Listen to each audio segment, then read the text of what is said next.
కొరింథీయులకు రాసిన మొదటి పత్రికలో 2వ అధ్యాయం 14వ వచనం నుండి 3వ అధ్యాయం 2వ వచనం వరకు చదువుతున్నాం. 3 మాటలు అందించాలని ప్రేరేపణ. 3 మాటలు ఖచ్చితంగా 3 మూట కట్టుకొని వెళ్దాం. చదువుతున్నా చూడండి. కొరింథీయులకు రాసిన అపోస్తలుడైన పౌలు కొరింథీయులకు రాసిన మొదటి పత్రిక. కొద్దిగా సౌండ్ పెట్టాయి కదా.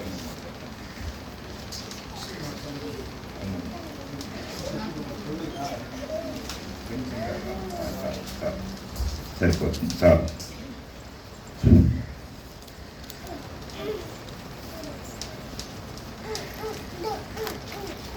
వచనం. ప్రకృతి సంబంధి అయిన మనుష్యుడు దేవుని ఆత్మ విషయములను అంగీకరింపడు, అవి అతనికి వెరితనముగా ఉన్నవి. అవి ఆత్మానుభవము చేతనే వివేచింపదగును కనుక అతడు వాటిని గ్రహింపజాలడు. ఆత్మ సంబంధి అయిన వాడు అన్నిటినీ వివేచించును గాని అతడు ఎవని చేతనైనను వివేచింపబడడు. ప్రభువు మనస్సును ఎరిగి ఆయనకు బోధింపగలవాడెవడు? మనమైతే క్రీస్తు మనస్సు కలిగిన వారం. సహోదరులారా, ఆత్మ సంబంధులైన మనుషులతో మాట్లాడినట్లు నేను మీతో మాట్లాడలేకపోతిని. శరీర సంబంధులైన మనుష్యులే అనియు క్రీస్తునందు పసిబిడ్డలే అనియు మీతో మాట్లాడవలసి వచ్చాను. చిన్న ప్రార్థన చేసుకుంటే ఆ 3 మాటలు ఏంటి ఒకటి చెప్తాం. తరలు వంచండి, ప్రార్థన చేసుకుందాం. పరిశుద్ధ ప్రభువా, పరమాత్ముడానికి స్తోత్రాలు.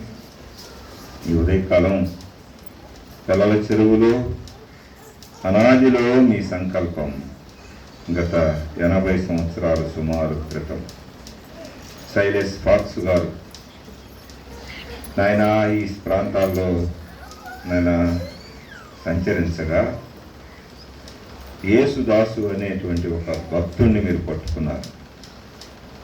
ఆ భక్తుని ద్వారా ఇక్కడ సత్యవాక్యం బ్రదరన్ అసెంబ్లీ ఏర్పడటానికి అమూల్యమైన విశ్వాసం, అమూల్యమైన రక్తములో కడగబడినటువంటి బిడ్డలకు అమూల్యమైనటువంటి సంఘాన్ని ఇచ్చినందుకు మీకు స్తోత్రాలు.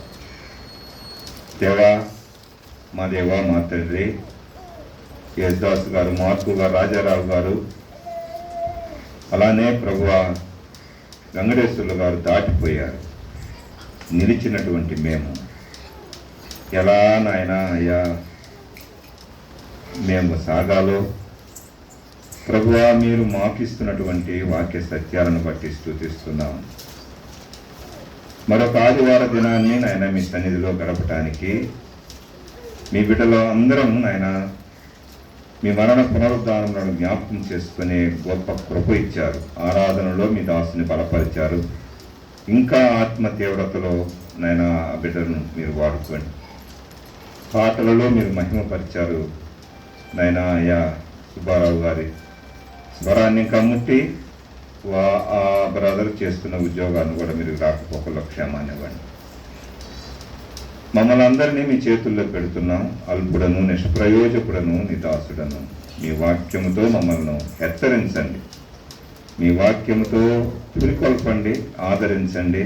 మీ వాక్యము ద్వారా మేము మేలు అనుభవించి వెళ్ళడానికి కావలసిన కృపనిమ్మని వాక్యమై ఉన్న యేసు నామమున ప్రార్థన చేసి వేడుస్తున్నాము తండ్రి, ఆమేన్.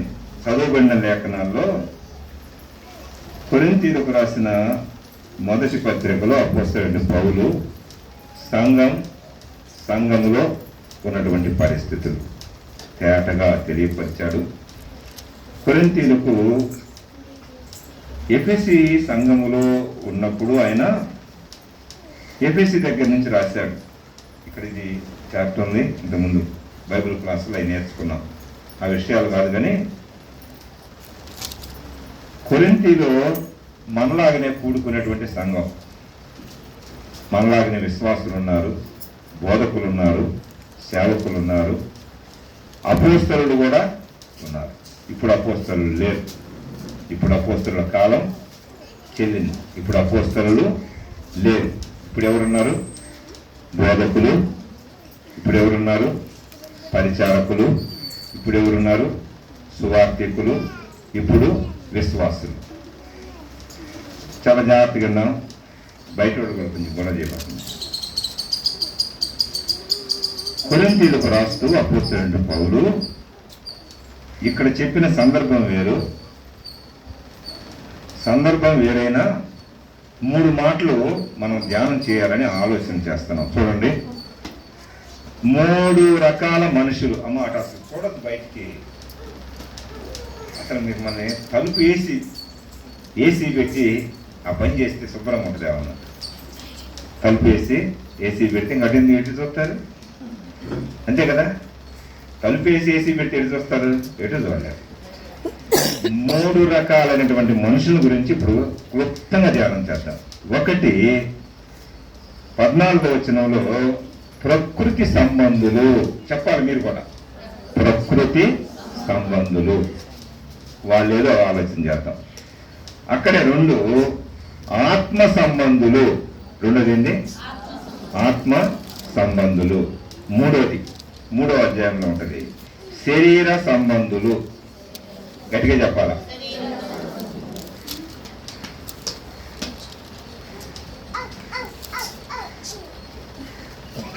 శరీర సంబంధులు. ఎన్ని మాటలు చెప్పాను? ప్రకృతి సంబంధులు, ఆత్మ సంబంధులు, శరీర సంబంధులు. అయితే ఈ విషయాలు ముందుగా మనకు అర్థం కావాలి. ప్రకృతి సంబంధులు సంఘముతో సంబంధం లేదు. ప్రకృతి సంబంధి అక్కడ రాయబడింది చూడండి. ప్రకృతి సంబంధి అయిన మనుష్యుడు దేవుని ఆత్మ విషయములను అంగీకరింపడు. అసలు ఆత్మ అంటేనే ఒప్పుకోడు. ఇంకా అది అతనికి వెర్రితనంగా ఉంటది.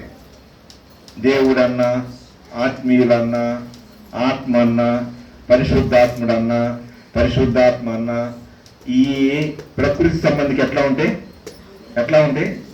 అంగీకరింపడు ఒకటి, వెర్రితనంగా ఉంటాయి. ఇంకా అవి ఆత్మ సంబంధము చేతనే వివేచింపదగును గనుక అతడు వాటిని అసలు గ్రహింపడు. వివేచన జ్ఞానము లేని వాళ్ళనే ప్రకృతి సంబంధులు అంటారు. ఆత్మను ఎరగని వారిని ప్రకృతి సంబంధులు అంటారు. ఇంకా అక్కడ చెప్పిన మాట ఏంటంటే వెర్రితనాన్ని ప్రదర్శించే వాళ్ళని ప్రకృతి సంబంధి అంటారు. ఇక మన భాషలో చెప్పాలంటే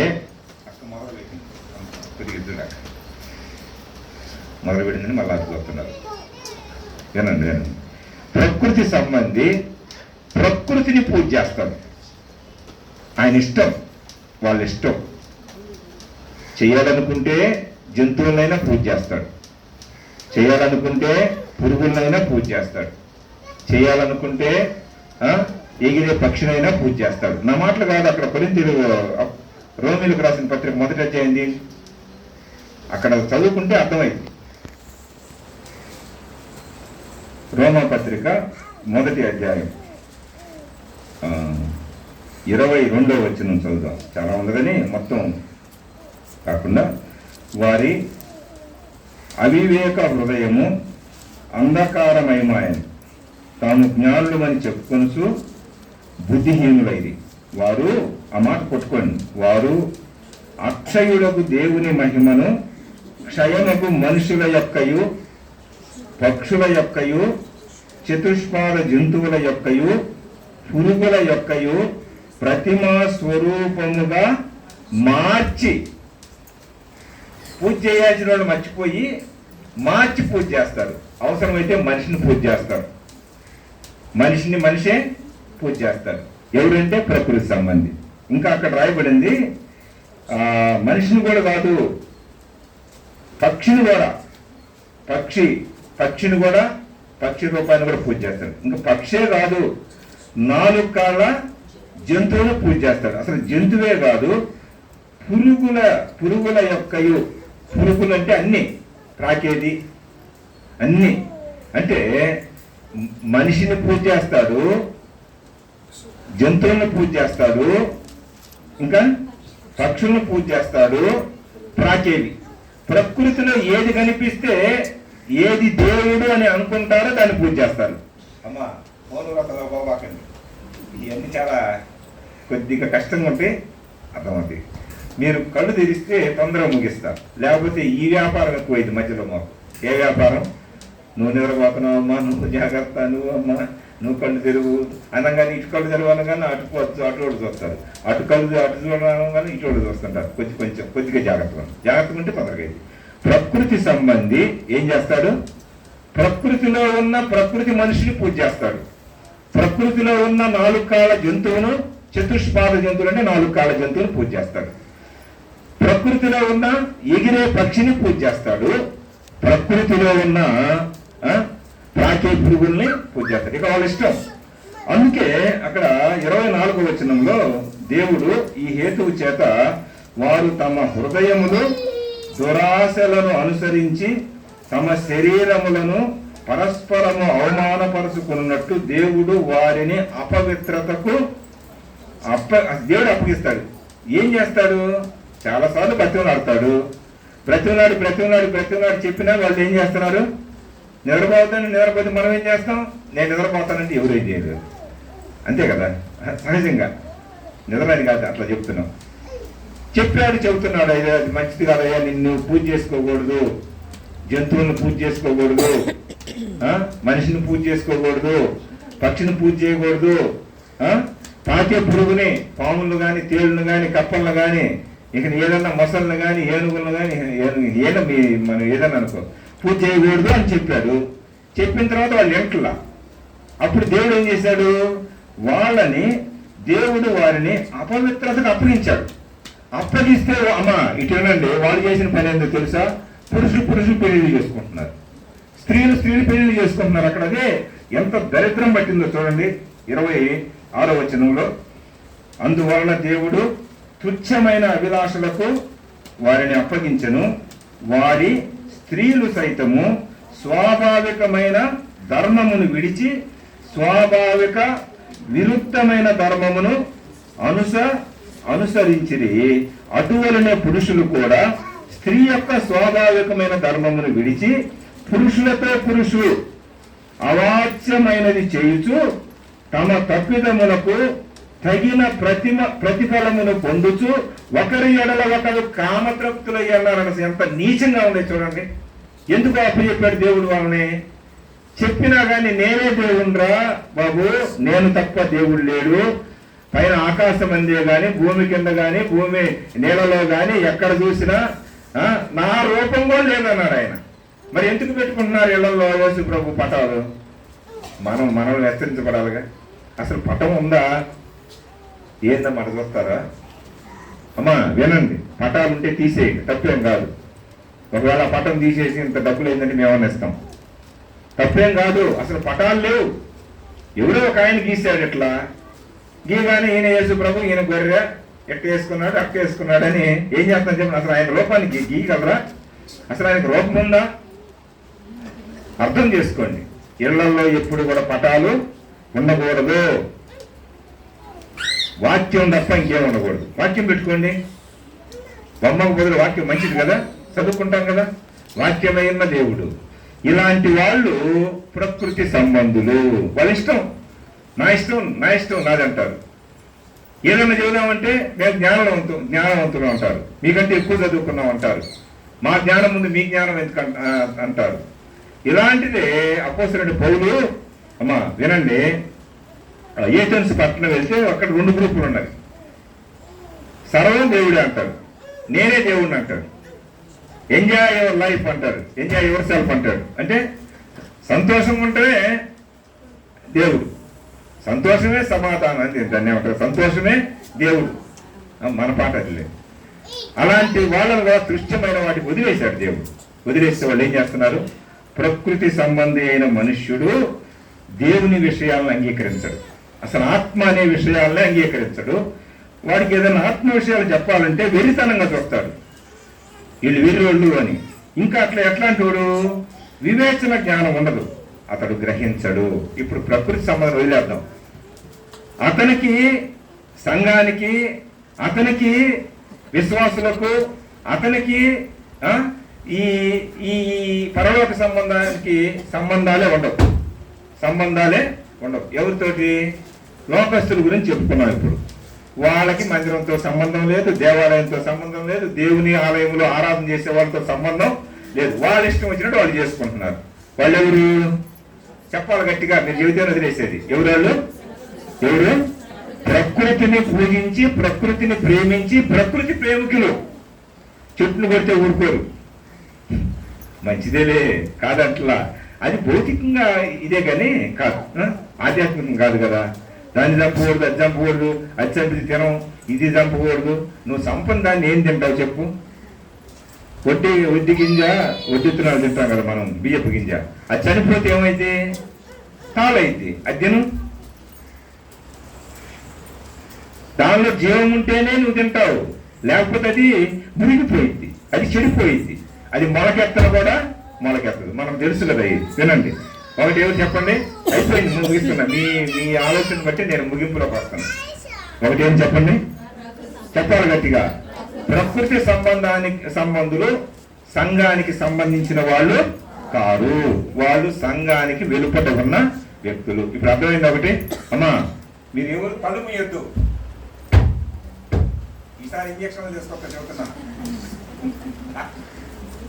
బిళ్ళలు ఏంటి? బిళ్ళలే. హెచ్చరికలు అంటే ఏంటి? బిళ్ళలు. ట్యాబ్లెట్ అవసరం లేదు, ట్యాబ్లెట్ వేసుకోండి, ఇంజక్షన్ పడిపించుకోండి. ఏం కాదంటే చలాయిని పెడతాం కలగకుండా. ఇక్కడ ఎందుకు పెట్టుకుని వస్తారు కదా, దాన్ని ఏమంటారు? మన అక్క వాళ్ళ అబ్బాయి ఉన్నాడు, అయ్యా మా వాళ్ళందరికీ సలాయిలు ఎక్కువ తీసుకొని రమ్మంటే బ్రహ్మాండంగా వస్తాడు రాడా? వినండి. ప్రకృతి సంబంధులు దేవుడి అంటే గిట్టదు. దేవుని మాటే వాళ్ళకి చాలదు. వాళ్ళు ఎక్కడోళ్ళు?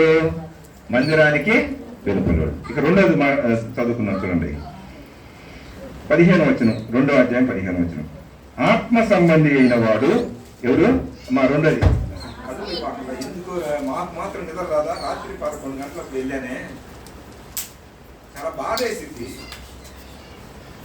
ఆ పౌరుషం ఉండాలా, ఆ ఉక్రోషం ఉండాలా, ఆ లోన ప్రేరేపణ ఉండాలా, లోన ఆత్మ తీవ్రత ఉండాలా. అప్పుడే మనం 2 మాటలు నేర్చుకుంటాం. కానీ ఏదో వస్తున్నాం, నాకు ఒకసారి అక్కడ వేసామా, అందరికి కనిపించామా, రొట్టె వస్తే తిన్నామా, పాత్ర వస్తే తాగామా. ఈ మనసుతో వస్తే సాతానుడు మిమ్మల్ని జ్వాల పుచ్చుతాడు, కమ్మగా నిద్రపోవచ్చు. ఇక్కడ ఉన్నటువంటి ఆశీర్వాదాలతో పాటు శాపాలు తీసుకుని వెళ్తారు. ఆశీర్వాదాలన్నీ ఇక్కడ పెట్టి ఏం తీసుకుని వెళ్తారు? ఇంటికి శాపాలు. అట్లా శాపాలు తీసుకొని వెళ్తాను కాదు, మనల్ని దీవించింది. ఆశీర్వచనపు పాత్రలోని తాగాం కాబట్టి కొంచెం, నేను ఒక్కోసారి వెళ్ళేటప్పుడు నిద్ర వస్తుంది రాత్రిపూట, భయం వేస్తుంది. కానీ మళ్ళీ దేవుని పని కదా. వినండి అమ్మా, కొంచెం జాగ్రత్తగా వినండి. ఒక అంశం అయిపోయింది, క్లుప్తంగా ముగించా. ఇప్పుడు 2వ అంశం ఏంటి? ఆత్మ సంబంధి. వీళ్ళు ఆత్మ సంబంధి. అక్కడ మాట చూడండి, ఆత్మ సంబంధి అయిన వాడు అన్నిటిని వివేచించును. ఏది మంచో, ఏది చెడో, ఏది పరలోకమో, ఏది భూలోకమో, ఏది నరకలోకమో, ఏది అని ఏం చేస్తాడు? వివేచన జ్ఞానం, ఆలోచన చేస్తాడు. అంత తెలివిగాలిగిన వాడు కాకపోవచ్చు, అంత జ్ఞానవంతుడు కాకపోవచ్చు, అంత బుద్ధిమంతుడు కూడా కాకపోవచ్చు. అతనికి ఏముంది? తెలుసుకోవాలనేటువంటి వివేచన శక్తి, వివేచన జ్ఞానం ఉంది. ఈ పని ఎట్లా అన్నా, ఈ రక్షణ ఎట్లా పొందుకోవాలా? ఆత్మ అనే మాట ఏంది? ఒకరు చెబుతున్నారు అనుకో, దేవుడు పరిశుద్ధాత్మ ఏందయ్యా, అసలు పరిశుద్ధాత్ముడు ఏంది, ఆయన ఆత్మ ఏంది అనేటువంటి తెలుసుకోవాలనేటువంటి ఏముంటది? జిజ్ఞాస ఉంటుంది, అంటే కోరిక ఉంటుంది. అమ్మా వినండి, ఆత్మ సంబంధి అయిన వాడు అన్నిటినీ వివేచిస్తాడు. మంచేదో చెడేదో ఎవరు చెప్పినా వింటాడు, వివేచించును. కానీ అతడు ఎవరి చేతనైనను వివేచింపబడడు. అంటే ఏంటి? ఆలోచన చేసుకున్న తర్వాత దేవుడు ఒక మనసులోకి ఒక ఆలోచన వచ్చేసింది. ఎంత అజ్ఞానైనా తెలియజెప్పినప్పుడు ఓహో ఇది నిజమే కదా అని దేవుని వాక్యాన్ని ఉన్నదన్నట్లు అంగీకరిస్తాడు. దేవుణ్ణి దేవుడుగా కొలవడానికి ఇష్టపడతాడు, దేవుణ్ణి దేవుడిగా మహిమపరుస్తాడు, దేవుణ్ణి దేవుడిగా గణపరుస్తాడు, దేవుణ్ణి దేవుడుగానే చూస్తాడు, కానీ మనిషిని దేవుడుగా చూడటం, ఈ లోకంలో ఉన్న ప్రకృతిలో ఉన్నటువంటి ఏవి ఆయనకు పట్టవు. ప్రతి విషయంలో ఏముంటుంది? ఆత్మీయంగా మాటలు పాడినా, మాటలు మాట్లాడినా ఆత్మీయ మాటలే మాట్లాడతాడు. కీర్తనలు పాడినా అదే, గేయాలు పాడినా ఆత్మతోనే, ప్రార్థన కూడా ఆత్మతోనే ప్రార్థన చేస్తాడు. ఈ ఆత్మ లేని వాళ్ళు ఎట్లా ఉంటారంటే ప్రేతాత్మ, ఇక ఈ ఆత్మలు ఉన్నాయి, ఇది చెడగొట్టేటువంటి వాళ్ళు ఉంటారు. అట్లా కాదు, ఆత్మ అనేది కనిపించేది కాదు. ఇప్పుడు మన శరీరంలో 3 ఉన్నాయి. ఒకటి ఘన పదార్థం, రెండవది ద్రవ పదార్థం రక్తం, అది జీవం, మూడవది వాయు పదార్థం. ఎంత బాగా కొట్టాల్సి వస్తుంది కళ్యాణ్, మీకు గాలి కొడితే బాగున్నాం, మరి బయట పడలేదు కాబట్టి ఇంత గట్టిగా చెబుతున్నా. వినండి, లోన ఉన్నటువంటి వాయువు అది జీవాత్మ. ఆ ఆత్మ బయటికి వెళితే ఈ శరీరంలో ఉన్నటువంటి ఈ రక్తం, ఈ రెండవ భాగం దాన్ని ఏమంటారు, ద్రవ పదార్థం గడ్డగట్టిపోయింది. ఈ గడ్డగట్టింది ఈ ఘన పదార్థంలో కలిసి ఇది కూడా గడ్డగట్టిపోయింది. ఇక ఈ రెండు ఏమవుతాయి? ఏకమవుతాయి. ఘన పదార్థము ద్రవ పదార్థం ఏకమై వాయు పదార్థానికి విడిపోతాయి. దాన్నే మనం మరణం అంటాం. దాన్నే మనం ఏమంటాం? మరణం అంటాం. దాన్ని ఏమంటారు? ఎడబాటు అంటాం. ఇంకా మరణం గట్టిగా అంటానండి. విడిపోయింది కాబట్టి ఇది శవం. దీనిలో రక్తం గడ్డగట్టి ఉంటుంది, దీనిలో ఈ శరీరం ఏమై ఉంటుంది? గడ్డగట్టం అది మెత్తకుండా ఎట్లన్నా ఉన్నాయి. ఆ రెండు ద్రవ పదార్థం ఘన పదార్థం ఒకటే అవుతాయి. వాయు పదార్థం ఏమవుతుంది? బయటకు వెళ్ళిపోతుంది. ఎప్పుడైతే వాయువు బయటికి వెళ్ళిందో, ఎప్పుడైతే దేవుడు పెట్టిన దీపమైన ఆత్మ బయటికి వెళ్ళిందో అప్పుడు ఈ మనిషి చచ్చిపోతాడు. చనిపోవటం వల్ల ఏం జరిగింది? మనిషికి శరీరానికి ఈ రెండుకి ఎడబాటు వచ్చింది. ఆత్మ అనేది కనిపించదు. ఈ ఆత్మ నేత్రాలతో చూడాలి. ఆత్మీయంగా ఆలోచన చేస్తే మనకు అర్థమైంది. ఏది శరీరం మనకు తెలియదా? ఏది ప్రాణమో మనకు తెలియదా? ఆత్మ తెలుసా? మనం ఎక్కువగా శరీరాన్ని బాగా చేస్తాం. తర్వాత చూద్దాం, మాటలు తర్వాత ఉంది. ఆత్మ సంబంధి అయినటువంటి వాడు, ఈ ఆత్మ లేకపోతే మనుషులు ఏమైపోతాం? చనిపోతాం. అందుకే ఎఫెసీయులకు రాసిన పత్రికలో 2వ అధ్యాయంలో ఏమన్నారు? 2వ అధ్యాయం 1వ వచనంలో ఆ మాట చదువయ్యా, గట్టిగా చదువు, జ్ఞాపకం వచ్చింది. మీరు మీ అపరాధముల చేతను మీ పాపముల చేతను మీరు సచ్చిన వారై ఉండగా ఆయన మిమ్మును క్రీస్తుతో కూడా బ్రతికించెను. మీరు వాటిని చేయుచు వాయుమండల సంబంధమైన అధిపతిని అనగా అవిధేయులైన వారిని ఇప్పుడు ప్రేరేపించు శక్తికి అధిపతిని అనుసరించి ఈ ప్రపంచ ధర్మం, ఇక దాని గురించి ధ్యానం వదిలేద్దాం. అపరాధాలు పాపాలు మనం చంపితే మనం ఏమైపోయాం? చచ్చిపోయాం. మనిషి ఎప్పుడు చనిపోతున్నాడు? దేవుడు పెట్టిన దీపం, ఆ గాలి, ఆ ఆత్మ అది బయటికి వెళ్తే ఈ ఘన పదార్థం ద్రవ పదార్థం ఒకటై అది కుళ్ళి పట్టిపోతుంది, అది చెడిపోతుంది. వినండి, ఈ విషయాన్ని అమ్మా, ఈ ఆత్మ కలిగినటువంటి మనిషి, అందరికీ ఆత్మ ఉంటుంది. పరిశుద్ధాత్ముడిచ్చినటువంటి ఆత్మ కలిగినటువంటిది. పరిశుద్ధాత్మను నమ్ముకొని, దేవుడు ఆత్మ కనుక ఆయనను ఆరాధించువారు ఆత్మతోనూ సత్యంతో ఆ ఆత్మ ఏందో ఆత్మ జ్ఞానంతో ఈ ఆత్మీయుడు మాట్లాడుతూ ఉంటాడు. ఇక మూడోది చూడండి. మూడోది చాలా ఉంది కానీ తర్వాత ఒకసారి 3వ అధ్యాయం. సహోదరులారా, ఆత్మ సంబంధమైన మనుషులతో మాట్లాడినట్లు నేను మీతో మాట్లాడలేకపోతిని. శరీర సంబంధులైన మనుషులు. ఇప్పుడు చెప్పండి అమ్మా, ఇదేంటి? మొదటిది ఏంటిది? మొదటిది మళ్ళీ ఆత్మ అంటారు. ప్రకృతి సంబంధులతో మనకు సంబంధాలు కట్. లోకం కదా, లోకంతో ఎంతవరకు మాట్లాడాలో, ఎంతవరకు ఉండాలో అంతవరకే ఉండాలి. వాళ్ళకి మనకి ఎక్కువ సంబంధం ఉండదు, వాళ్ళతో మనకు ప్రమాదం కూడా ఎప్పుడు ఉండదు. ఇక రెండోది, ఆత్మ సంబంధులు ప్రతిదాన్ని వివేచన చేస్తారు. అయ్యే ఇట్లా చేయాలా, ఇట్లా ఉండాలా, ఇట్లా నడవాలా, ఇట్లా పాడుకోవాలా, ఇట్లా ఉండాలా, ఈ వాక్యం ఎట్లా చెబుతుంది, ఇట్లా జీవించాలా అని ఆ ఆత్మ ఏం చెబుతుంది? మనల్ని మనల్ని మంచి మార్గంలోనికి, మంచి ఆలోచనలోనికి, మంచి వివేచన శక్తిని ఇచ్చి నడిపిస్తుంది. ఇక ఇంకొకడు వచ్చాడు, ఈడు కూడా ఇక్కడే ఉంటాడు. ఎవరు? శరీర సంబంధి. ఏ సంబంధి? ప్రేరేపణ వస్తుంది, నాకు వస్తుంది. నువ్వు ఆగు, నేను ఆపుకోలేను. ఎవరిళ్ళు? శరీరం ఏం చేసింది? బాగా తినే విషయాల్లో, త్రాగే విషయాల్లో, ఎగిరే విషయాల్లో కదా. ఎక్కడుంటారు వీళ్ళు? ఏందో చెప్పరు.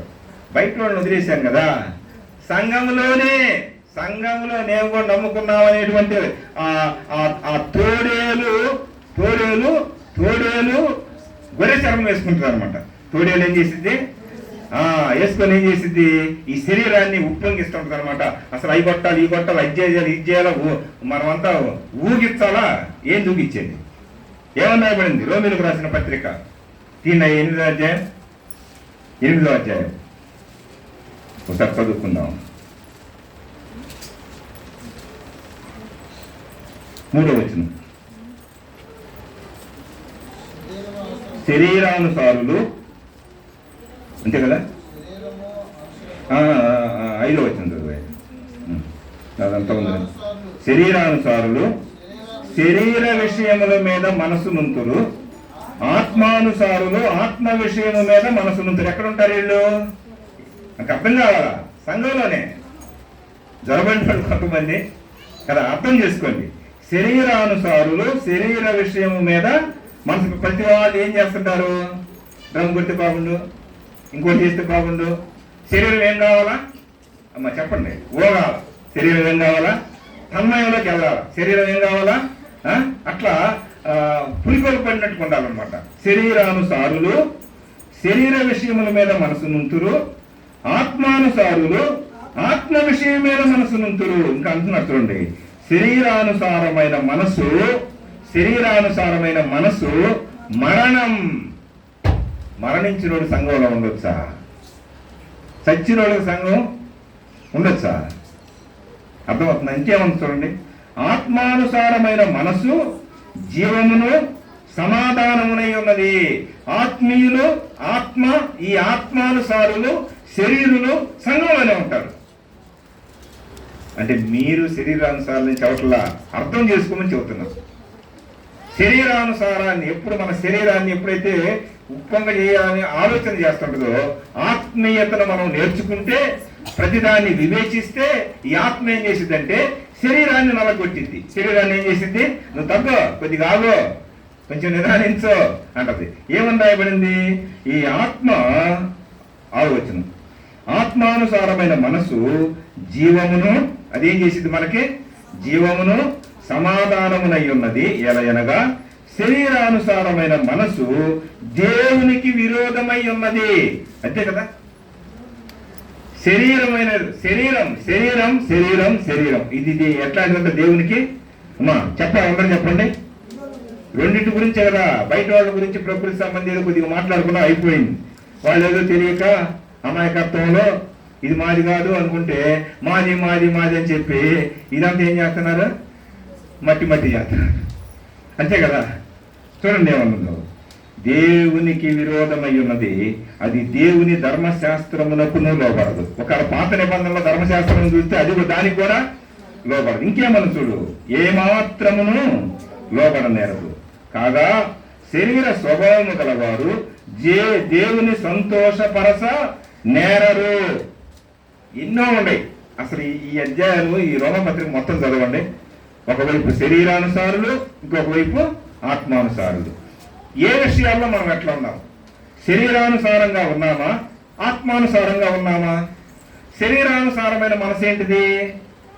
దేవునికి విరోధం, అది మరణం. శరీరానికి సంబంధించినటువంటి కోరికలు, ఈ జ్ఞానేంద్రియాలకు సంబంధించిన కోరికలన్నీ. కళ్ళు చూసింది కావాలంటది, ముఖ్యమన్నా మంచి వాసన పిలవాలంటది, నాలుకేమన్నా మంచి తినాలంటది. ఇంతకుముందు చెప్పా, మరొకసారి జ్ఞానేంద్రియాల గురించి ఇంకోసారి ఆలోచన చేద్దాం. ఇంకేంటిది? నాలుగు అయిపోయింది, ముక్కు అయిపోయింది, కళ్ళు అయిపోయినాయి, చెవులు ఏమన్నా డ్రమ్ములు కొట్టో. అంటే ఈ డీజే అది దానివల్ల కూడా మనం ఒకటి తెచ్చాడు. అంటే చాలా మంది చనిపోయి ఉంటారు కానీ చూసే చెబుతున్నాం. ఇక వీటన్నిటికంటే భయంకరమైంది ఏంది? ఈ శరీరం. ఇది ఈ జ్ఞానేంద్రియాల్లో ఇది 5వది. ఈ ఈ శరీరం లేకపోతే ఈ చర్మం ఏం చేసిందంటే పాడు పనులు చేయడానికి ప్రేరేపించింది. ఇంత భయంకరం. ఈ జ్ఞానేంద్రియాలు అనుకుంటారు కానీ వీటిని ఉపయోగించే విధంగా ఉపయోగించాలి. ఇది శరీరానుసారమైన ఈ కోరికలు, ఈ ఆలోచనలన్నీ ఒకే బలలో తీసుకుంటారు, ఒకే పాత్రలో తింటారు. ఒకే పాత్ర క్రీస్తు, ఆ బండ క్రీస్తు, ఆ బండలో వచ్చింది తింటారు, తాగుతారు. కానీ మనసు ఎట్లుంటుంది? శరీరం. కోరికలు ఎట్లుంటాయి? శరీరం. ఆత్మ ఏం చేసిద్ది?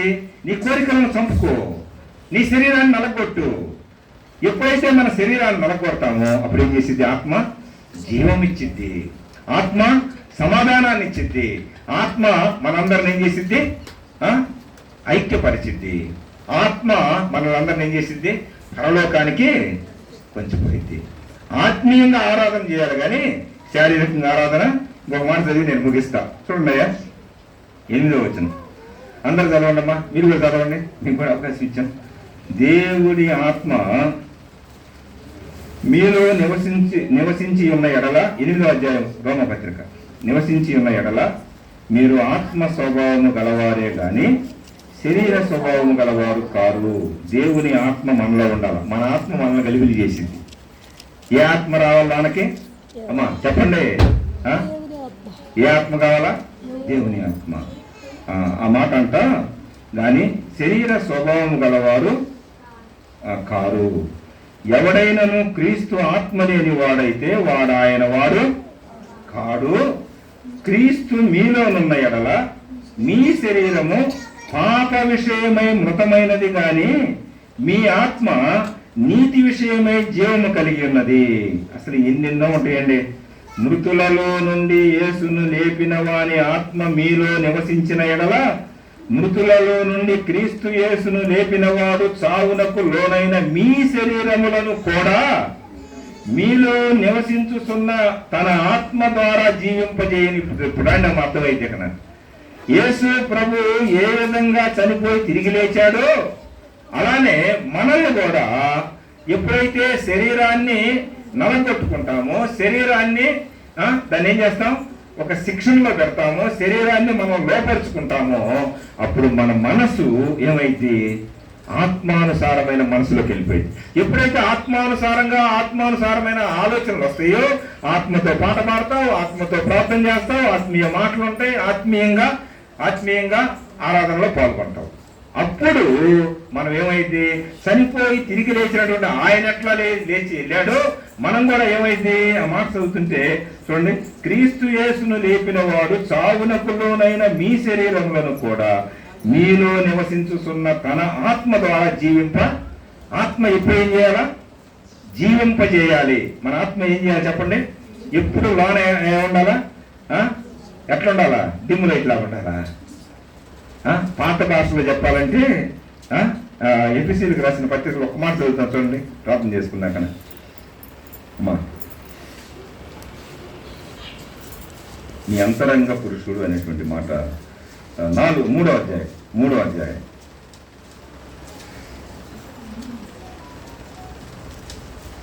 15వ వచనం. 3వ అధ్యాయం 15వ వచనం. మీరు అంతరంగ పురుషుని యందు శక్తి కలిగి ఆయన ఆత్మ వలన బలపరచబడినట్లుగాను క్రీస్తు మీ హృదయములలో విశ్వాసము ద్వారా నివసించున్నట్లుగాను తన మహిమైశ్వర్యము చొప్పున మీకు దయచేయవలననియు మీరు దేవుని సంపూర్ణత యందు పూర్ణులగునట్లుగా ప్రేమయందు వేరుపారి స్థిరపడి సమస్త పరిశుద్ధులతో కూడా దాని వెడల్పు, పొడుగు, లోతు, ఎత్తు ఎంతో గ్రహించుకొనుటకును జ్ఞానమునకు మించిన క్రీస్తు ప్రేమను తెలుసుకొనుటకును తగిన శక్తి గలవారు కావాలనని ప్రార్థించుచున్నాను అంటూ కింద చూడండి.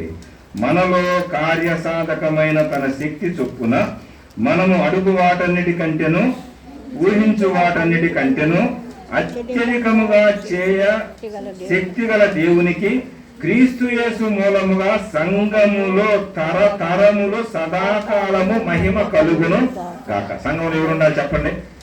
శరీరుల, ఆత్మీయుల. శరీరులు ఉంటే శరీర సంబంధం ఉంటాయి, శరీర సంబంధ ఆలోచనలు ఉంటాయి. ఆత్మీయులు ఉంటే ఆత్మీయంగా ఉంటుంది. శరీరాన్ని చంపినప్పుడు ఆత్మ ప్రజ్వరిల్లుతుంది. అంతరంగ పురుషుడు అంటే లోన ఉన్న ఆత్మ. ఈ బహిరంగ పురుషుడు అంటే ఈ శరీరంలో రోగాలు, ఈ శరీరంలో నొప్పులు, ఈ శరీరం కుళ్ళిపోయేది. ఇది ఎంత ఉన్నా లోన ఉన్నటువంటి ఆత్మ ఏం చేయాలి? మనం దాన్ని ప్రజ్వలింపజేసుకుంటూ దాన్ని ఎప్పటికప్పుడు ఆరిపోకుండా దాన్ని ఏం చేయాలా? ఆత్మీయంగా బలపడుతూ ప్రార్థన చేసుకోవాలి. ఉదయకాలం పాటలు పాడుకోవాలా, వాక్యం చదువుకోవాలా. ఆ దర్శనాన్ని పొందారా? ఉదయకాలం దర్శనాన్ని పొందారా లేదా? దర్శనం లేకుండా ఇక్కడొచ్చి దర్శించిన ప్రయోజనం లేదు.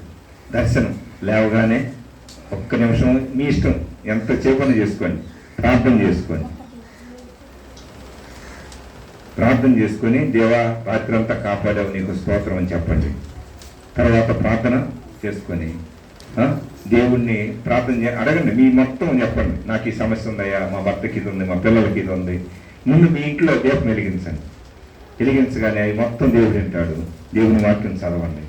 చదువుతా ఉంటే దేవుడు మాట్లాడతాడు. దర్శనం అంటే అదే. మీరు కళల్లోనో స్వప్నంలోనో పొందే కొన్ని గుర్తుంటాయి, కొన్ని గుర్తుండవు. ఒక్కొక్కడికి ఇంత బంగారం వచ్చినట్టు ఉంటుంది, నిద్రలేసి సాపులు పడతారు. ఒక్కొక్కడికి చాలా పాము చుట్టూ తిరిగినటువంటి లేవు రావట్లేదు. అప్పుడు కళలు అంటారు. స్వప్నంలో దర్శనం అంటే అటు పూర్తిగా నిద్రపోరు, పూర్తిగా కళ్ళు తెరవరు. దర్శనం అంటే అది. దర్శనానికి ఏం దర్శనం అంటే దేవుని దర్శనం. అర్థం చేసుకోండి అమ్మా అయ్యా.